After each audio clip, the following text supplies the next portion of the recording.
Welcome to Science Cafe. We're glad that you joined us. I'm Karen Newrohr, Community Outreach Librarian for the OSU Library and the Science Cafe Coordinator. Those of you who are still coming in, just feel free to look for a seat, and there is seating up in the balcony as well. I'd like to thank the library ambassadors for helping with Science Cafe this evening, Molly Day, Tiana Kozuchek, and Wendy Law. Thank you, ladies. This Science Cafe is sponsored by the OSU Library, OSU Vice President for Research, Dr. Kenneth Sewell, and the OSU chapter of Sigma Xi Scientific Research Society, for whom the President, Dr. Udaya De Silva, is with us this evening. Thank you. The refreshments this evening are courtesy of the Vice President for Research and Friends of the OSU Library. We had a good number of student organizations who came in as program partners for this program, and I have them listed here. So I would just like to say thank you to all of our program partners for helping us out with publicity and making sure that everyone was aware of this program this evening.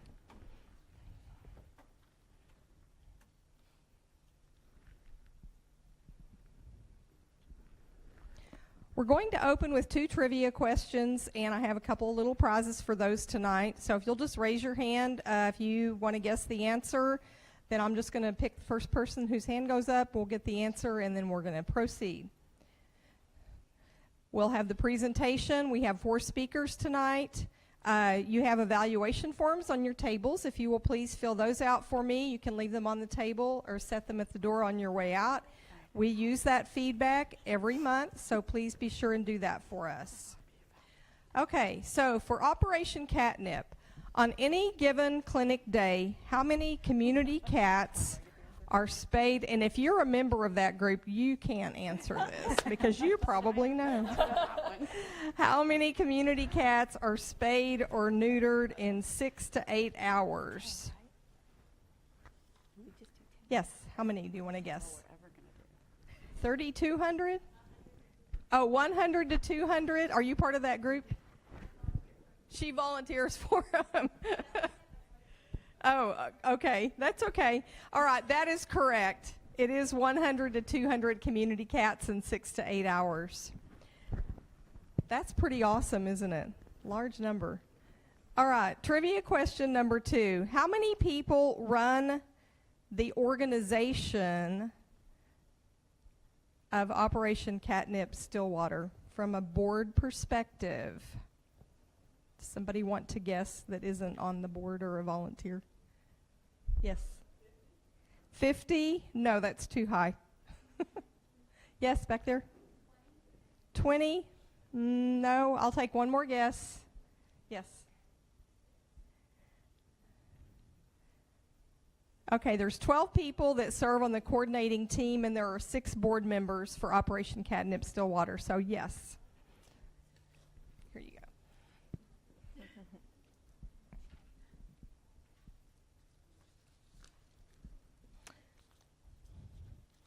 Going to introduce our speakers in the order that they're going to be speaking tonight, and then they will each take turns getting up and doing their part of the presentation.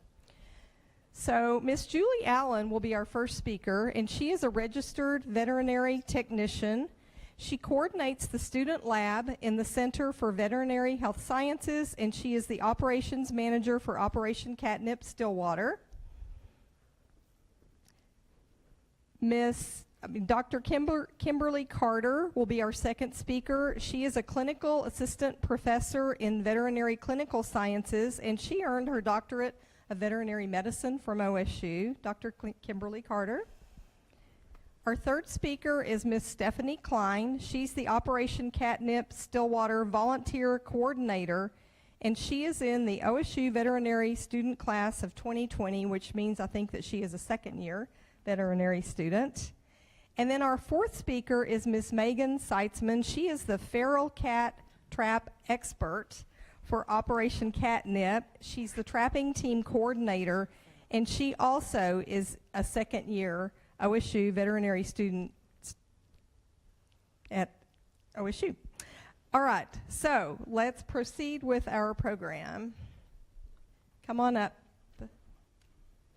Miss Allen. And I'm sure it's very obvious that I speak in front of crowds a lot as I'm trying to figure out how to use the microphone. Operation Catnip integrates veterinary medicine and the community action to decrease the number of community and feral cats in the Stillwater, Oklahoma area. And then we also do surrounding areas as well. We like to get as many from Stillwater as we can because we're trying to control the population here and keep down the cost and everything at our own animal control. Okay, this program helps to train veterinarians and veterinary students in doing high quality, high volume spay-neuter techniques, as well as helping control the community cats in Stillwater. They're free monthly clinics. We do spay and neuter, as well as vaccines, parasite control, and then any additional medication, or not medication, but any additional medical attention that the cats might need. If we see something like an injured eye or a wound that needs to be sutured, we can do that during the clinic as well.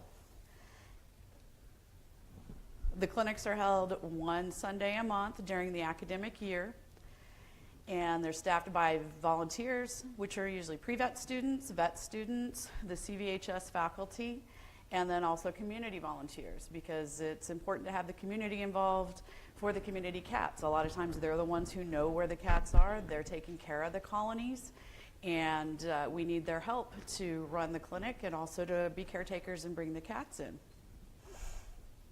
Our first clinic ever was May of 2013. We have modeled our entire program over the program in Gainesville, Florida. They've been doing this for many years, and they have said that it's been very effective in their areas to reduce the number of community and feral cats. The program is a nonprofit program. We get to do what we do by you guys' donations and PetSmart charities, and then our new sponsor this year's Petco has helped us out with a lot of the donations and money, because it costs a lot of money, at least probably $30 to $50 per cat to run it through the clinic. And we do it free on the clinics for the people who bring in their community cats. We average about 150 cats per clinic, and we do 7 clinics a year.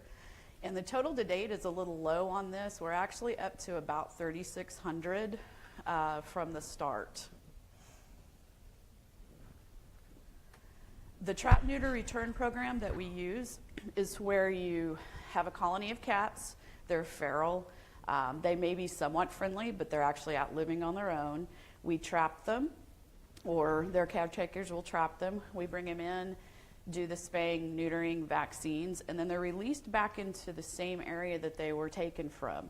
And the reason for that is because their colonies will help to maintain, they'll stay static. They don't like to have other cats come into their colonies, and so they tend to stay in their colony, and then those colonies aren't breeding and creating more cats, so therefore the colonies are getting smaller.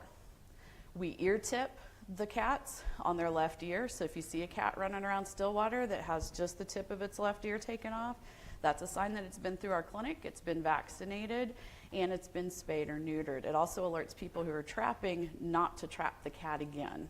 And if we get them in our clinics and we see that there's an ear tip, we'll vaccinate them, but we don't have to anesthetize them and run them through the entire clinic. The trap, neuter, return programs, it reduces the birth rates, prevents unwanted litters and potential suffering of kittens, because they're out there in the weather and with predators, and if their parents aren't healthy. This decreases the population, so it leads to smaller community cat colonies.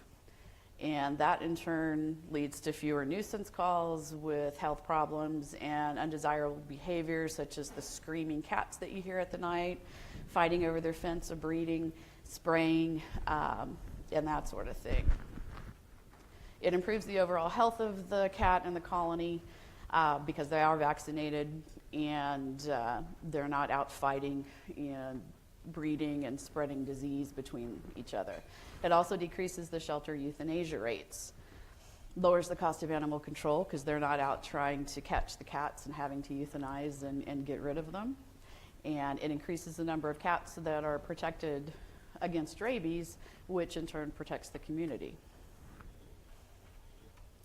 We have a little bit of information on how it actually has reduced some of the population. Tiny Paws Kitten Rescue here in Stillwater has shown a decrease in their intake of kittens. This is kind of old information, and it went down, kind of up a little bit, but as an overall, in speaking with Holly at Tiny Paws, it has lowered the amount, the intake of the kittens that they get in their place.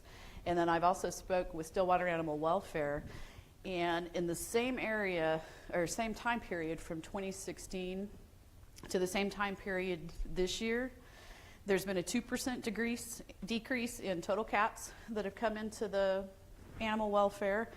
And in 2016, 27% of the cats that came through were euthanized because they were feral or because they were sick.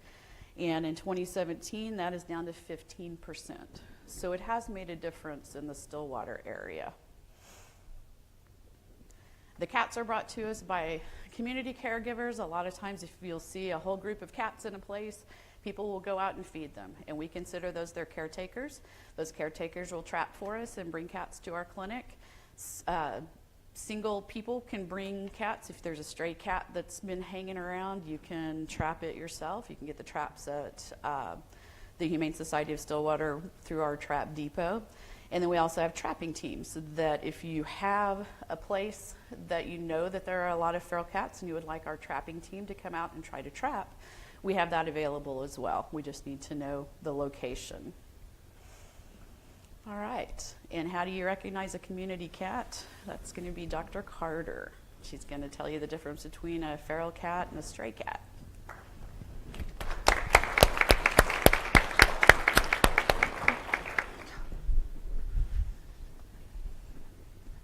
Okay. Hopefully technical difficulties are straightened out. Can you hear me?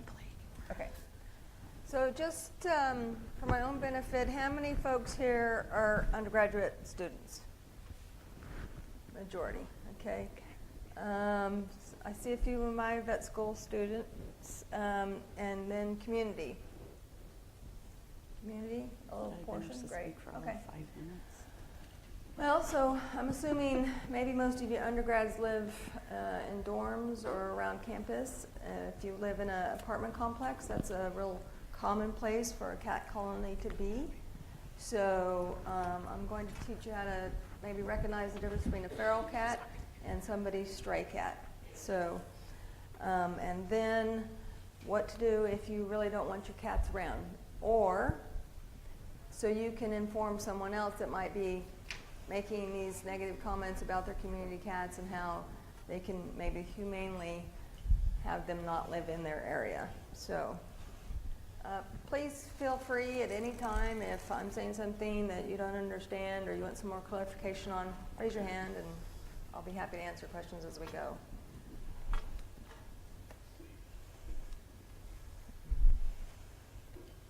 Okay, clicker doesn't seem to be working. Is it next? Try this. You have to use the arrows. Okay. Okay. So feral cats versus stray cats. So the orange cat on the side is a feral cat, and this guy, the black one, you can see that he's being stroked, is somebody's cat that is just outside for a little walkabout. Okay? A feral cat will not voluntarily let you stroke it or pet it. Okay? Stray cat has been lost, strayed from home, abandoned, somebody kicked them out maybe. Okay, not the best scenario, but it happens. They were once pets and they're socialized and can be successfully rescued and placed in homes. So feral cats are opposite and they cannot be successfully rehomed, okay? And they are fearful of humans, have never been socialized to humans, and they avoid contact. They survive on their own. Okay, sometimes they are in a colony that feeds, so a caretaker. But we like to stress that these cats aren't homeless, because sometimes that term is applied to them. Okay, would you consider a squirrel homeless? They live outdoors in the trees, right? They're not homeless. Raccoons, would you consider a raccoon homeless? No, they're in our urban environment, share the space with us, just like community cats do. Okay, so they just share the space that we also live in, but they're not homeless. They establish a territory and will stay within those bounds usually. Okay, so this little guy was a kitten that I actually tried to foster. I said try because you can see, and this is just a body of one here. I'm sorry for the picture is small, but I'm not the best with my iPhone, so that's how I snap these. But this does not look like a happy cat, does it? Okay, his eyes are huge, body's crunched. This space here is a coranda bed. It's about that big, and that's where these little guys have stuffed themselves. Okay, so I tried to socialize these guys, but I missed the opportunity because they were too old. Okay, so Stillwater Animal Welfare does what they have a barn cat program where they can send these cats to a place where someone will just basically feed them, but they're not expected to be a pet. Okay, so that's where these guys ended up because they were just a little bit too old when we got them. Okay, so socialization to humans. Your stray cat will approach people, houses, porches, cars. Okay. Some community cats, if they have a regular caregiver, will get on porches, but the minute a stranger comes, they're gone. Okay. The feral cat will not approach you. Okay. And likely seek hiding places to avoid people. So if they skedaddle, they're not wanting you to go kitty, kitty, kitty and pet them. Okay. So socialization to other cats. House cats will bond with another cat, so if you have a bonded pair, usually, the max, unless some little overachievers in the vet world may have more than 2 cats, but usually 2 cats is about average for the household, American household, so there'll be a bonded pair. But otherwise, cats are perfectly happy being a solitary animal. So if you have one cat at home, don't feel sad that he doesn't have a friend at home, because that's the way they normally live. They're solitary animals. So if you have one kitty at home, don't think that you have to get him a friend, okay? They're happy to live like that. Feral cats are also the same way, but they're more likely to colonize and live as a group. If their resources are present, resources are their shelter and food. And also queens, which are female pregnant cats, queens will co-raise litters. So in the wild, one mother might nurse another mother's litter. So they'll co-raise. So they're part of a social group, and they do have a social hierarchy. Okay? So, body language. Happy, confident cat walks with its tail up, looking around, very alert to its surroundings. So this is a stray cat or a socialized cat. The feral cat, you can see the body posture is very crunched down, low, with the tail wrapped around its body. That's a defensive, you don't see me, I'm really not here, okay? And I really don't want you to come close to me. Body language.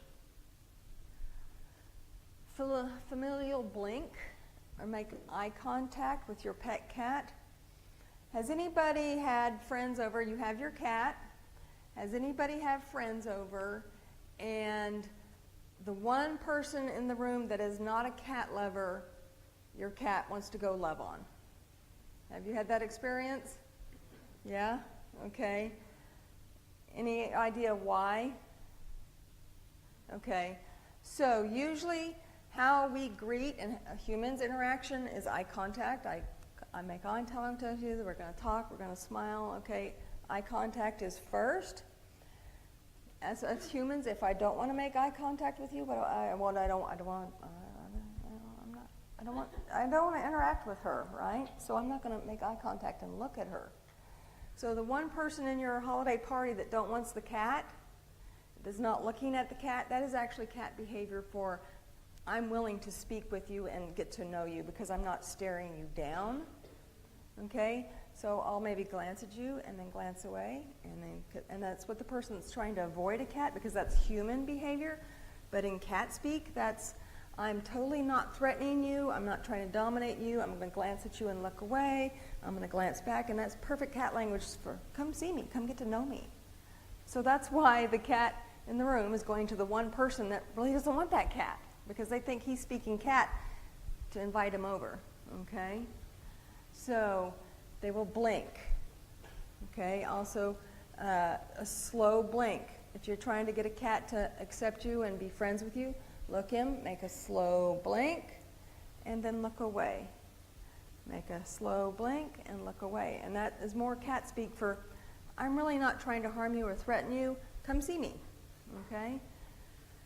A feral cat, if it is not in a trap or a confined space, will not make eye contact. Okay? Now that changes when they're in a confined space or in a trap. So if you see a feral cat in a trap, his eyes are huge, his pupils are dilated, and he won't blink a bit if he can help it. He's going to watch you and stare at you constantly because you're the threat. Okay, you're the big bad thing that's going to hurt him. And he is now in a space where he cannot get away. Okay, they're always going to flee, fight or flight. They will always take the flight if they have that choice. Okay, if they're up against a human, you're way bigger than they are. Unless you corner them, they will always take the flight route. Okay, so now when they're in a trap and he cannot get out, he's going to stare you down and never take his eyes off of you because you're the threat to him. Okay? Vocalization. Meows are a way our socialized cats talk to humans. Okay, so talking to meow, a lot of times your cat will talk back to you. All right? A feral cat won't meow, beg, or purr. Okay? Sometimes purring in a house cat can be a stress response. So if you take your cat to the vet and he's purring, he really doesn't like your veterinarian. He's really telling you he's stressed. Okay? And also purring can be sometimes a pain response, which some people do not realize. So if your cat is purring and it doesn't fit with the situation, he may be stressed or he may be in pain. Okay? A feral cat will not do any of those.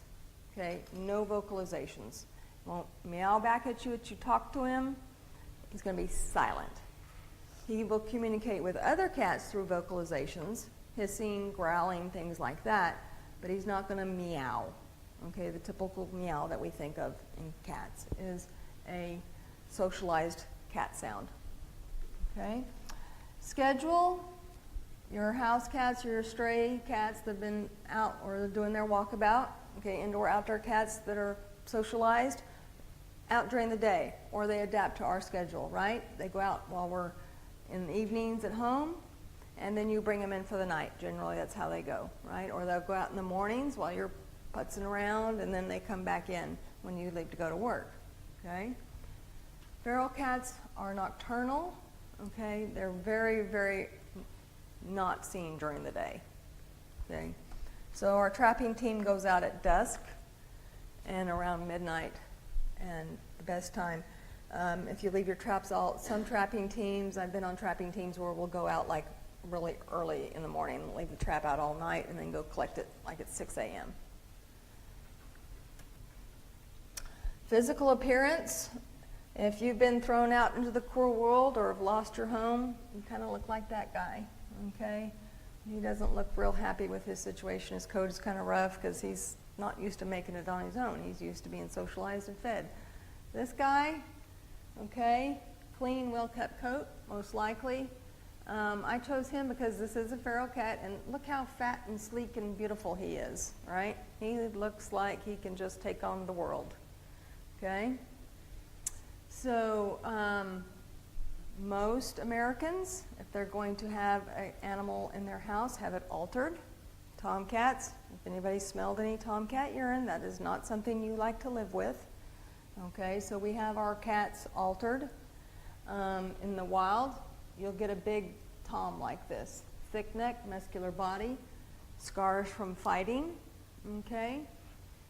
A spiky coat. This guy doesn't have it, but back here, due to the testosterone, their hair gets all spiky up. Maybe kind of like your mohawk back there, but not colored, but it'll stick up, okay? So most people don't see that because they're not used to seeing that age of intact tomcats. The only place you'll see that is a serious cat breeder that has a cattery, okay? Okay, so again, this is some of these kittens that I had at my house.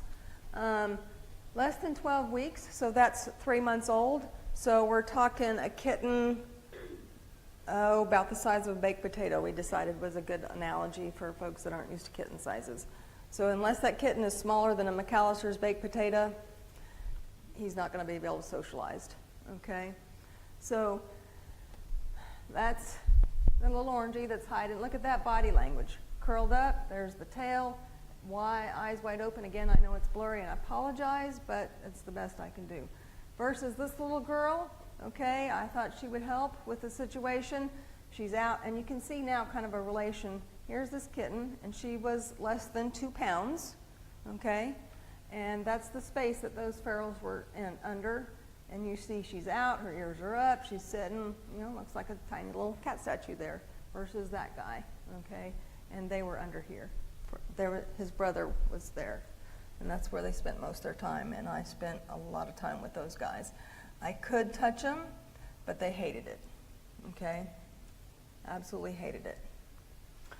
So hopefully you'll be able to tell now somebody's cat that might be lost and needs to find its home, okay? Versus a community cat or a feral cat, okay? The best way to keep your cat safe, guys, I'm going to put a plug in here, is a collar and a tag, okay? Put a collar and a tag on him. A lot of people think cats can't wear collars. They can. That's the best way to keep your house kitty safe and get him back, okay? So, strategies to discourage community cats from becoming a nuisance. I put that in parentheses. Oh, I missed one. Because I don't consider them a nuisance. But if you encounter someone that says, hey, I don't want these cats around, I knew of a person that had a complaint that the cat was walking on their Porsche. Poor guy. What a bad problem to have, walking on your Porsche. So the kitty was leaving kitty marks on his beautiful black Porsche, okay? So the main thing is take away their food sources, okay? They're not going to live in a place where they can't get food, okay? So keep your garbage cans covered. Don't offer food, right? That's how community cats get established, and caretakers take care of them. They offer food to the cats. They come to the same place every time, put out food for them, okay? Well, if you take out your scraps to the trash can every night, besides the raccoons, you're going to be feeding community cats too, okay? That includes compost piles, okay? So don't leave food sources out. Take away areas of shelter. Keep your cars parked in the garage. Also, areas of shelter. We've all seen the yards that might have some yard ornaments in it, shall we say. Old junker cars, piles of wood, whatever you have that could provide shelter for an animal this big, they're going to find it, okay? So take away any areas of shelter that a feral cat might have, okay? Gardens. Sometimes people will complain that the cats are using their gardens as a wonderful litter box. Well, why not? It's nice loose dirt. That's a perfect spot for a cat. So, and we live in Oklahoma red clay where the dirt gets brick hard in the summertime, right? So it's hey, that's a nice box for me to use. So use motion activated sprinklers. Will keep cats out of your garden areas, okay? Sometime in public areas, this is an issue also, okay? Motion activated lights, same thing. When they come by, it'll go on. It'll also get rid of your raccoons. Use netting to cover mulched areas of your beds, okay? You can't see them. I did it to keep my chickens out of my own hydrangeas, okay? Put it down, keep the chickens, and it'll keep the cats out too because they can't scratch to bury their waste, okay? You don't even see it. You have to be like 2 feet away before you'll even see the netting. So they do make commercial granules that you can spread around that are noxious scent that will help. Keep kids' sandboxes covered. Okay, so if you have small children, or this is a good thing again in community playgrounds, a lot of times the cats will make use of the sand because it's perfect substrate for them. So if you can keep that covered. So these are just, I think I might have one more. Did I? Nope. Things that since I assume most of everybody here is kind of on the cat lover side, not the cat hater side, because nobody's jumping up and down and protesting here, thank you, that we're trapping community cats and returning them to the community. So if you hear someone say, oh, this cat, blah, blah, blah, these are some strategies that you can pass along to them if they don't want a community cat in their area. Okay? All right, I'm going to pass it on to Stephanie, and she's the, yes, sir. Presented ideas that I can counter and have tried to get somebody to study my colony, but to just list a couple. I think you've done 32. Okay. Catnip has done 32. 12, I have tamed them, and the Animal Shelter and Humane Society has been able to adopt them. They've been rehomed. Great. Now, when you say they can't be rehomed, is that a definitive theory there? So, can a feral cat be rehomed? They can be moved territories, usually, but once that kittenhood is over with, generally, there's really no absolutes in animal behavior. Generally, they're never going to be the cuddly, happy house cat that a person wants as a pet. All right, I've taken 2. One is in our TV room and one is in the breakfast room. And the one has a brother. If anybody's been over to Western Vet Hospital, the office cat is one of the So cats. like I said, there's no absolutes. I mean, it can happen, but that's generally how it happens. Those Okay, 2. we're going to save our questions for the end. If we could, please, we have 2 more speakers. So Stephanie, if you'll come on up. Sure. Thank you. Stephanie is our volunteer coordinator. So she rounds up folks for us. Thank you. All right. Hi, guys. My name is Stephanie. Like she said, I'm the volunteer coordinator, and I'm a second-year vet student. I started with Catnip about 3 years ago, and this is my first year being the volunteer coordinator. So I'm going to talk to you guys a little bit about our volunteer opportunities that we have, but before I discuss that, I wanted to talk about some of the benefits that you can have by volunteering with our organization. And I got the opportunity to ask some of our volunteers and coordinators how they've benefited, what they've learned from Operation Catnip. And I put some of their quotes up here. And in talking to our volunteers, I noticed some trends that I want to go over with you guys to see how you can benefit from volunteering with Operation Catnip, because there obviously has to be some type of benefit. Why else would 100 people willingly get up on Sunday morning before 7 a.m. and come donate their time to help us out? Obviously, I'd rather be sleeping. I know most of the students would as well, so obviously we're getting some benefit out of it. So the number one thing that I hear from our volunteers is the training benefits that we have. So we provide on-site training for all of our stations, except for surgery. You have to pass Dr. Carter's rigorous training before you can be a surgeon, your 3rd year in vet school. But for all of our other stations, we provide the training at any level. You don't have to have any experience at that particular station, any experience at all. And I know a lot of people don't believe me when I say that, even when I tell our volunteers that I started out with absolutely no experience before I volunteered for my first clinic. They still don't believe me, and then I tell them that my mom volunteers with Operation Catnip, and then they believe me.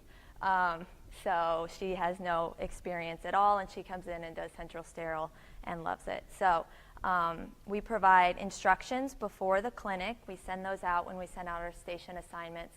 So the volunteers get the opportunity to read through those instructions before they come in on Sunday morning. We also have station captains that can train all of our volunteers at their station. We have all of the coordinators there. Most of us have worked just about every station. We can provide some training, and then obviously our veterinary supervisors can provide training as well. So you get to come in, you get to learn a new skill, and not only do you get to learn the new skill, but you get to practice it over and over and over, because we do, as you can see, 100 to 200 cats. So you're not just getting to learn it for the very first time, but you're getting to practice it, practice that muscle memory, and hopefully you leave with a pretty solid new skill. The other trend that I hear from our volunteers is meeting new people and meeting fellow vet students, pre-vet students, community members, and really getting to work with them for quite a long time, for several hours for that day, and you get to network within the veterinary field.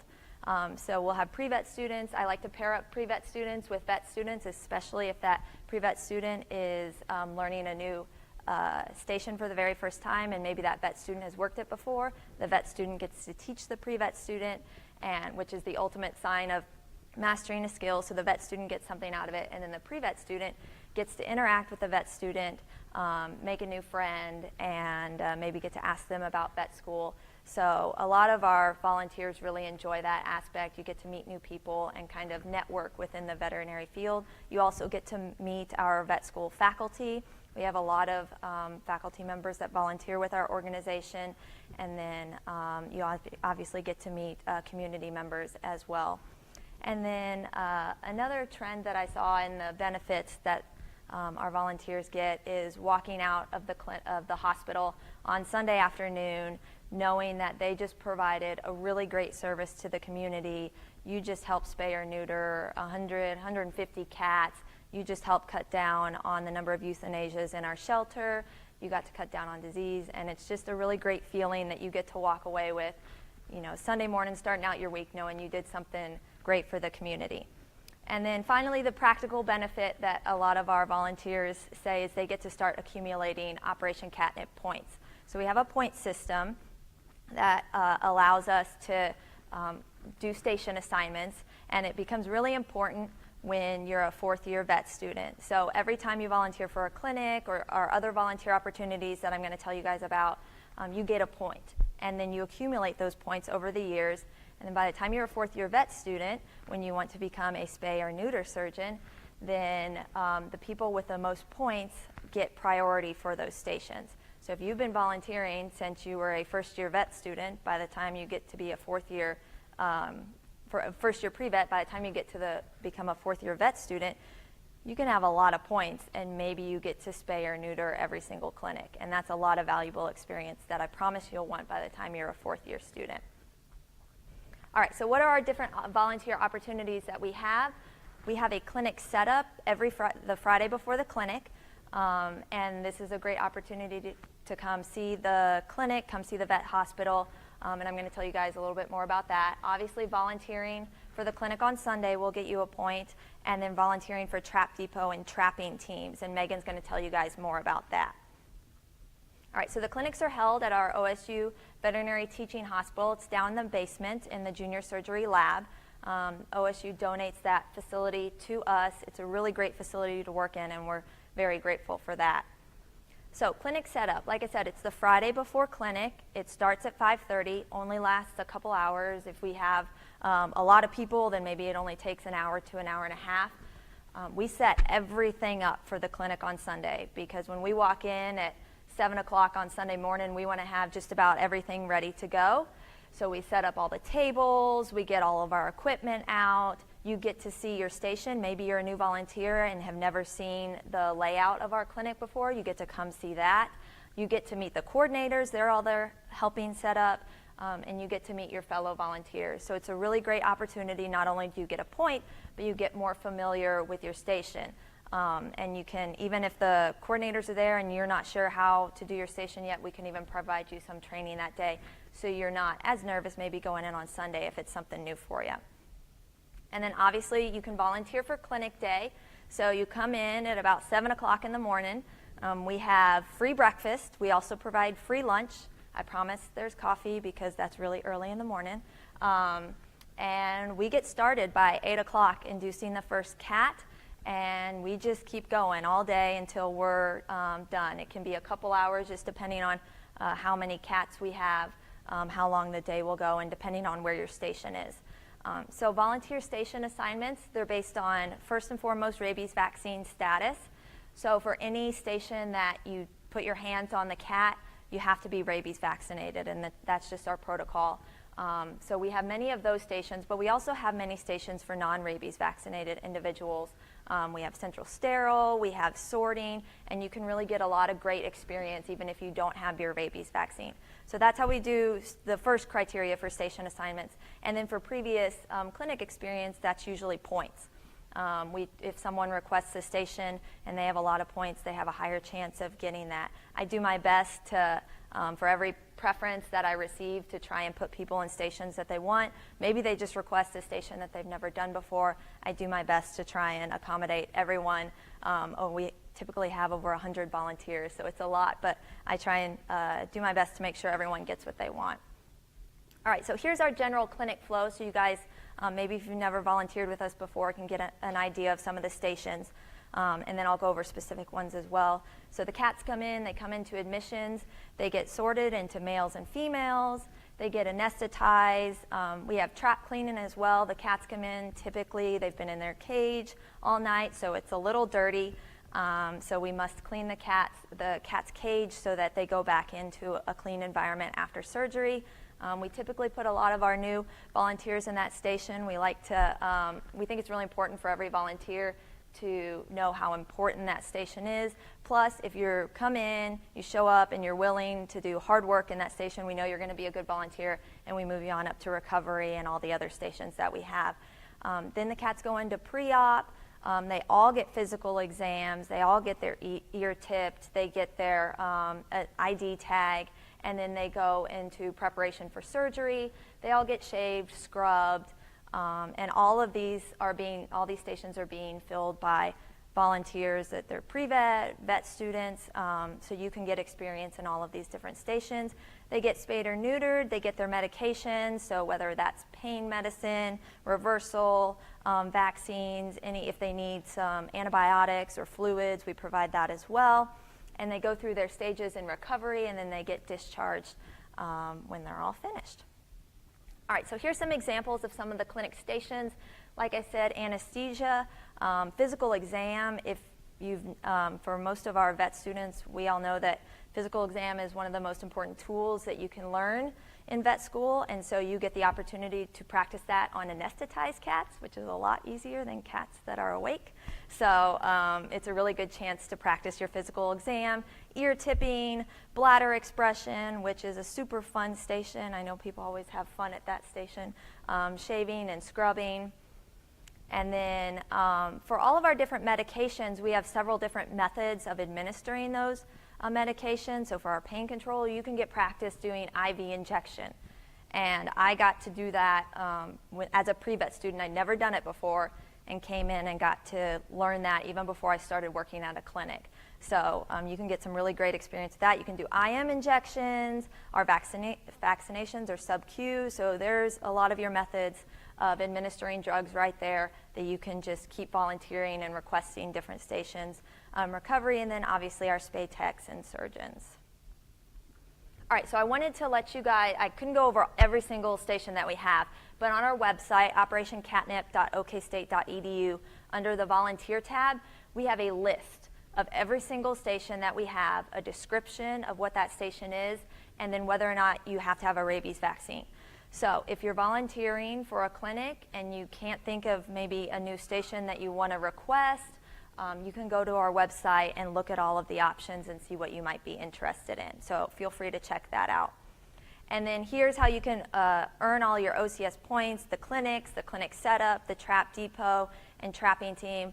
And like I mentioned, our surgeon assignments are based on those points. So they do become really important by the time you become a fourth-year student. So how can you sign up to volunteer? Our website, we just got our website up and running this year, and it has been super helpful. So now we have a volunteer tab up at the top. You go to that, and it has all of the volunteer opportunities. So for the clinic, Trap Depot, and trapping team. And if you click on volunteering for the clinics, you go to the link right there pointed by the arrow, and it'll pull up this form. You fill that form out, make all your requests, say whether your baby's vaccinated or not. And then I receive that form, and the Thursday night before clinics, I typically send out station assignments, and then you show up for setup on Friday, and you show up for the clinic day on Sunday. You'll have all of your instructions when I send out the station assignments on Thursday night, and that's how you get signed up. All right, so Megan's going to come talk about trapping.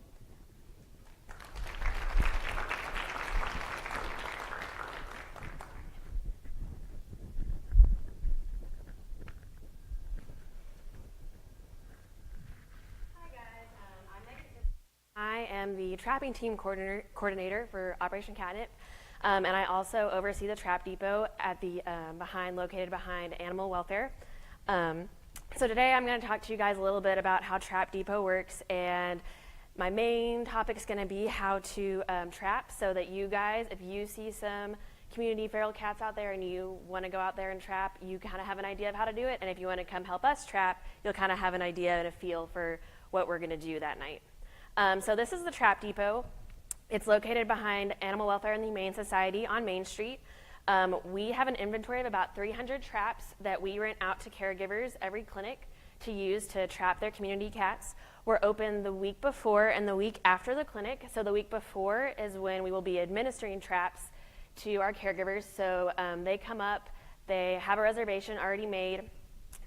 We pull up that reservation, we give them their number of traps that they're in need of.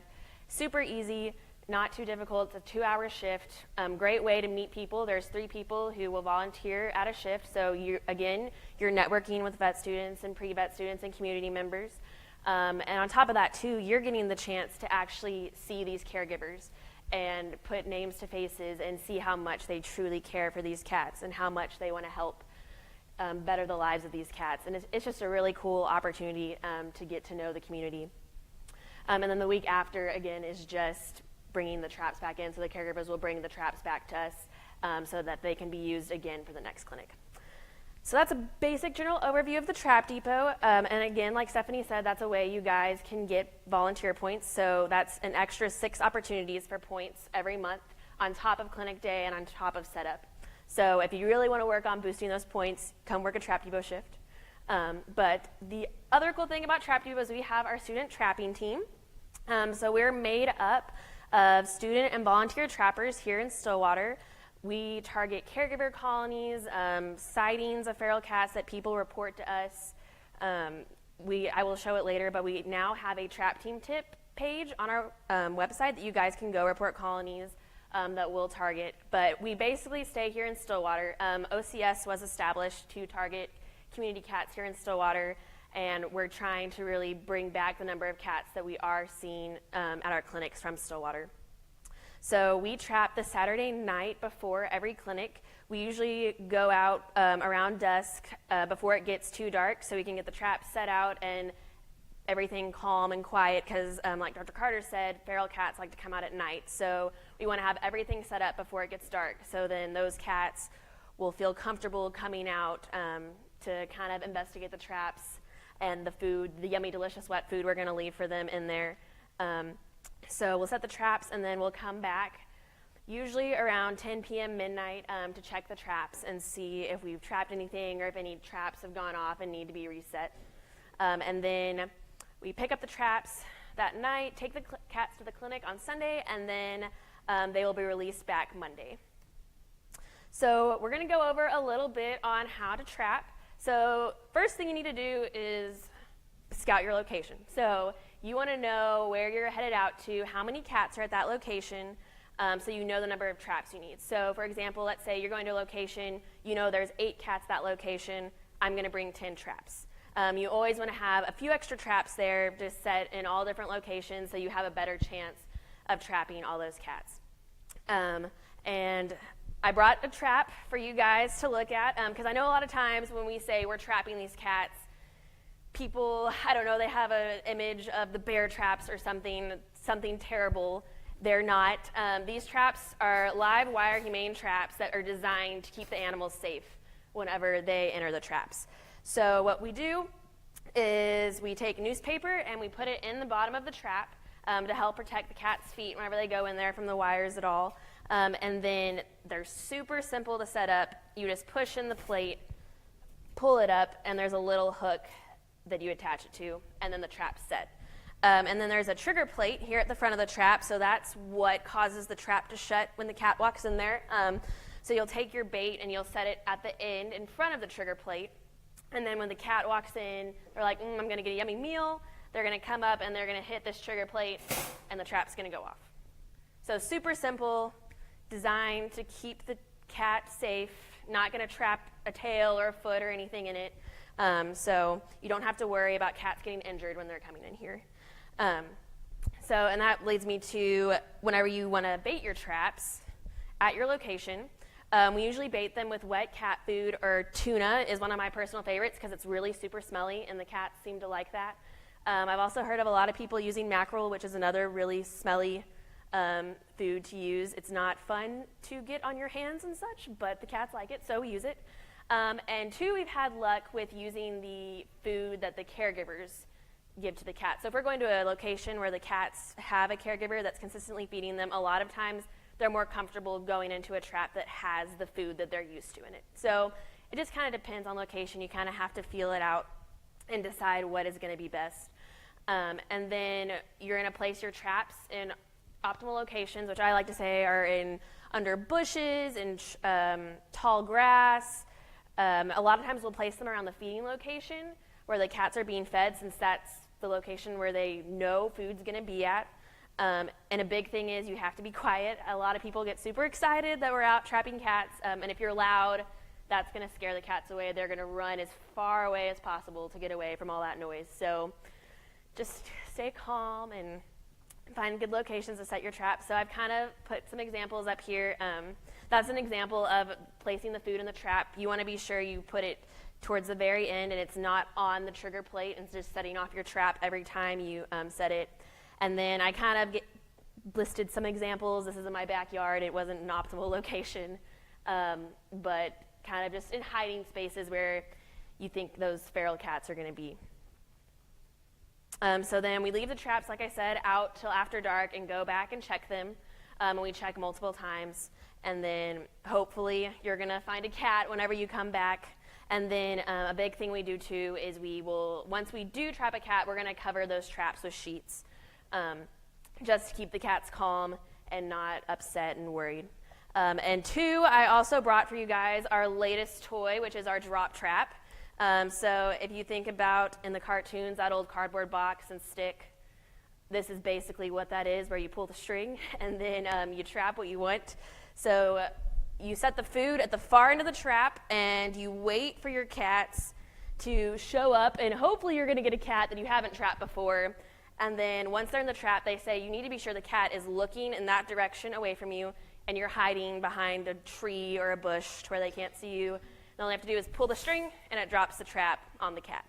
So super fun, super cool way to trap cats. It's definitely been a help to us. We've had some cats that have had eye issues, so they really can't see their way into these traps, because when you look at this is kind of a small tunnel to go into, where with the drop trap, it's just like every day moving around, and those cats can find their way in there, and we're able to trap them, get them to the clinic, and get their eye problems taken care of and all that. So it's definitely been a super big help to us, and we're super excited that we have it and been able to use it some out trapping. So if you guys come out trapping with us, you might get the chance to pull the string on the drop trap, and it's like the most awesome experience of your life ever.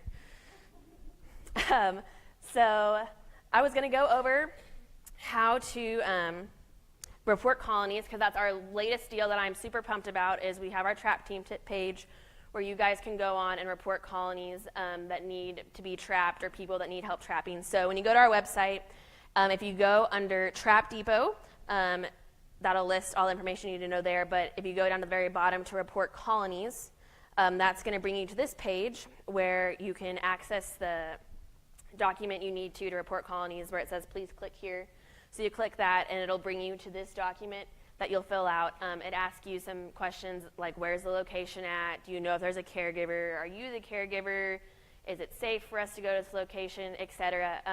And I go on and I check these trap team tips, and I will contact you before we ever go out to location.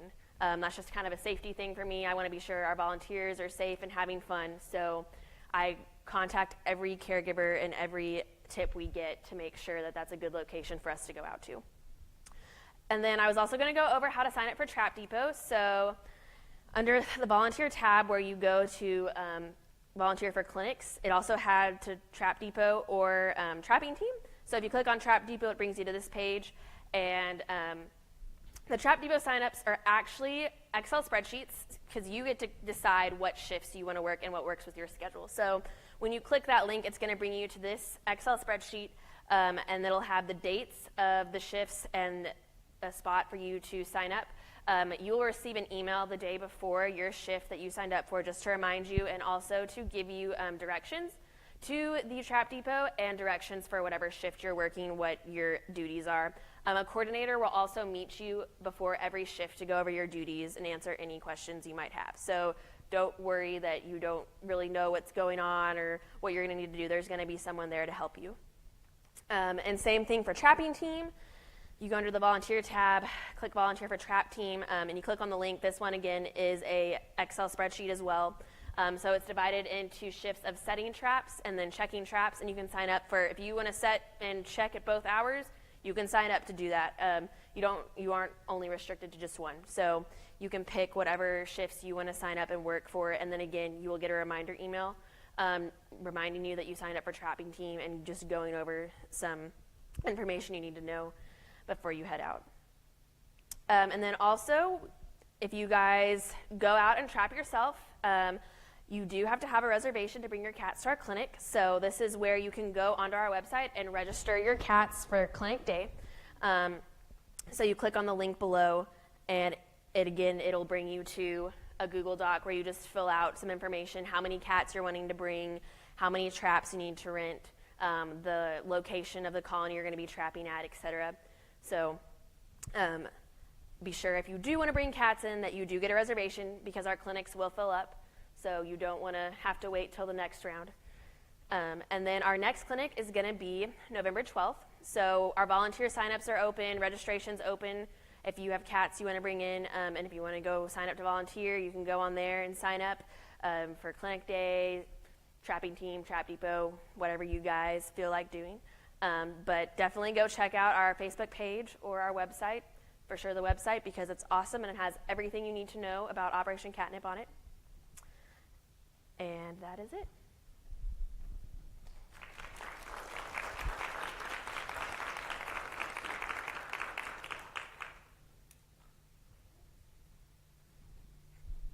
Okay, at this time, all four of the speakers are going to come up to the front, and they will take a few questions from the audience. While we're doing this, if you would mind, please go ahead and start filling out your evaluation forms. We are going to do a drawing for door prizes at the end, so your tickets that you got, hang on to those, and we'll draw for the door prizes. Okay. And we'll repeat the question as they're being asked. So, does anybody on this side of the room have a question? All right. Yes. You said your purpose was to help reduce the cat population in Stillwater. Do you have any idea how large this feral cat population is and what kind of dent you're making in it? Okay, the question was, do we have any idea how large the feral cat population is, and do you have any idea if you're making a dent, what kind of dent you're making in it? There is a formula for estimating feral cat according to your human population per capita. I apologize, I cannot get that formula out of my brain right at the moment. Generally, it is more than people think because they just see one or two cats and assume that there's not cats living in your area where they are. When we do have a colony map, so we do map our colonies, and how we base our success is if colonies stabilize and there's no more, that colony is not growing because that is the ultimate, and then as Julie reported, seeing decreased intake into our shelters, and Tiny Paws, who take orphan cats only, that's where their name comes from, has significantly decreased their intake. So people aren't just stumbling on little kittens and saying, oh, now what, because they're not there anymore due to the queens being spayed. So. Do you have any type of capture release studies for the population or anything like that? There are, but we haven't done any specific to Stillwater. Yes. So there are things about Gainesville, Florida has done a lot of research on it. Yes, sir. So one way of figuring out whether you are making a den is what percentage of you cats you trap were ones that you trapped before, right? Okay, so the question is, one way that you find out if you're making a den is what percentage of the cats that you trap are have the ear tip, so you know they've been trapped before. Generally, the trappers are instructed to release any ear-tipped cat. That's the whole point, so they don't come back to us. Occasionally, we'll get some back that people don't notice that their ears are tipped, or if they specifically want that animal revaccinated. And do we keep stats on that, on how many are released out in the field that are tipped? I don't keep exact stats, but I can tell you when we do go out trapping, we probably trap 5 to 8 cats that are already ear tipped every time we go out. So it's and every time we go out, the number kind of starts to increase. Too, it depends on if you're going back to colonies you've already trapped at before versus a whole brand new colony. Because a lot of times we're going back to colonies we've trapped before trying to get those last few. But even then, brand new colonies, we've had instances of trapping cats that are already ear tipped. Yes, ma'am. Have you guys ever trapped here on campus? And if you haven't, would you ever consider? The only place on campus I know we have trapped has been Bennett Hall, but we for sure would come trap on campus. If you guys are seeing feral cats on campus, we would love to come trap them. If you can report them on the Trap Team Tips page, that'd be great, but we are all for that. Certainly. I think somebody traps on campus because I know someone that got 2 of them that were living over in the family units, and we took them home, put them in the bathroom for a year, and they have been rehomed, getting repaired. Okay, so he said that he is aware that some of the cats on campus have been trapped and rehomed, and I think we had another question over here. Yes. I was just going to note, it sounded like you were bracing for potential criticism of this management approach. I'm just curious what types of negative feedback you've gotten in the past related to traffic return. Okay, so I'll address that. Talk about PETA. So, there's always one in every crowd that doesn't like what you're doing. So generally the arguments, and yes, what Julie said is true. PETA, the people that, for the ethical treatment of animals, actually oppose trap, neuter, return, if you can believe it. They think that feral lifestyle is not a humane lifestyle. So if you go to their page, you will read that in their mission statements. So some of the people that oppose, so I always do this, what are the myths, okay?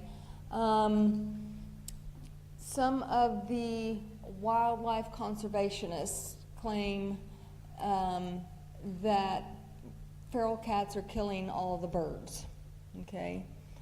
I've written a paper on that, so I know about that actually. And it's pretty widely criticized beyond just PETA.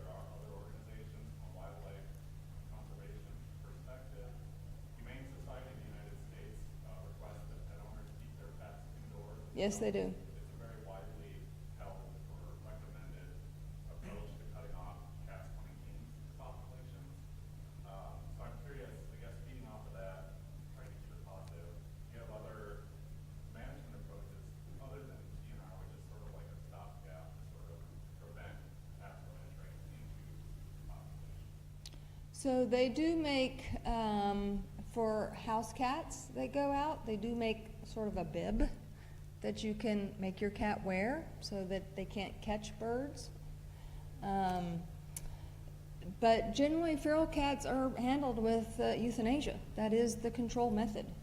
So in a civilization that is kind of based on, is this really how we want to treat cats, is kill them? This is probably the best alternative that we have. Now, as predation on birds, no one has, that I have seen, I'll qualify that, can pinpoint what percentage of birds are endangered or the important species that cats are killing. But I can tell you from a cat's perspective that that's not their primary diet, okay? The energy expended to catch a bird is not worth it, an investment to the cat, so they're more likely to predate on small mammals and insects for the most part.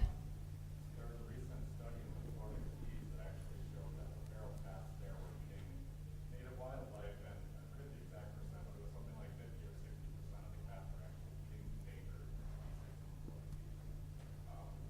As a science cat, sorry I have to keep saying this, but there's just very broad scientific acceptance that cats are affecting wildlife. They're introducing diseases in multiple types of the environment, and Multiple diseases such as you say they're introducing. Could you give me a specific example? That's really broad. So if you can, deer also are your majority of your tick-borne disease carriers in the wild.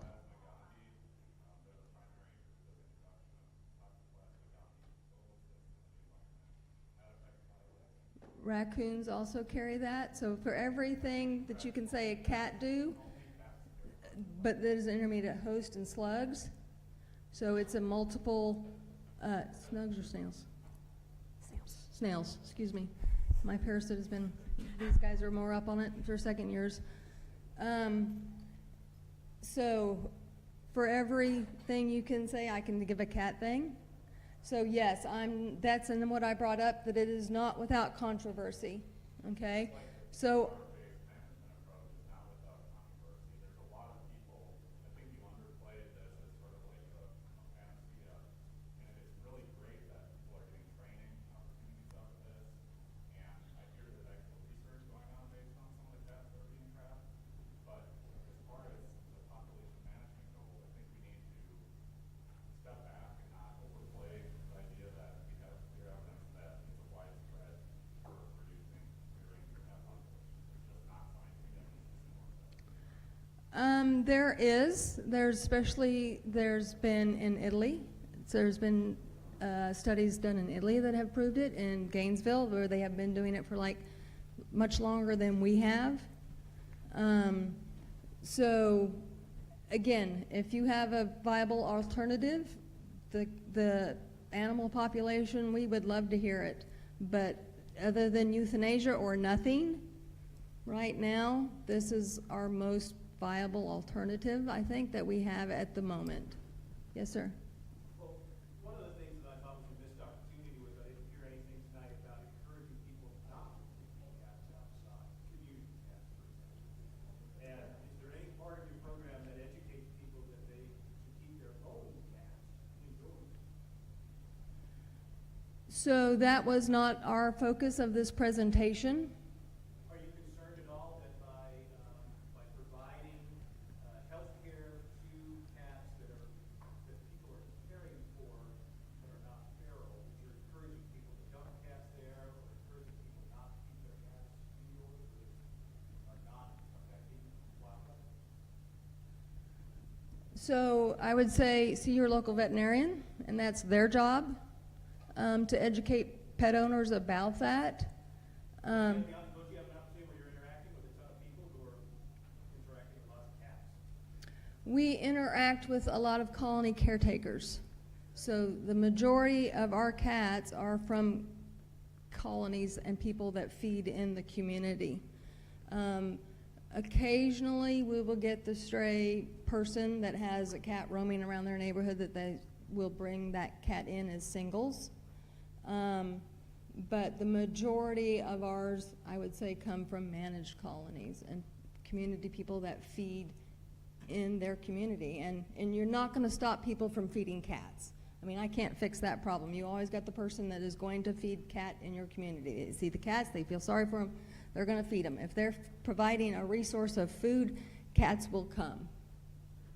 So, as for owned cats that go out, indoor, outdoor, again, in my estimation and knowledge, and there's been no definitive data on how much that owned house cats contribute versus other also causes of death to birds and other things.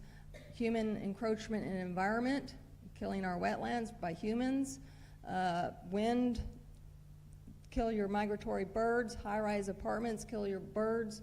So just, Come up with a long list of things that kill birds. yes. That doesn't mean you shouldn't encourage people to keep their cats indoors.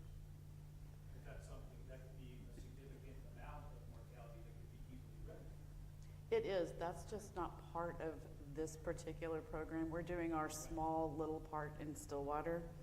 And there's also an influx of stray cats in Stillwater at the end of every semester.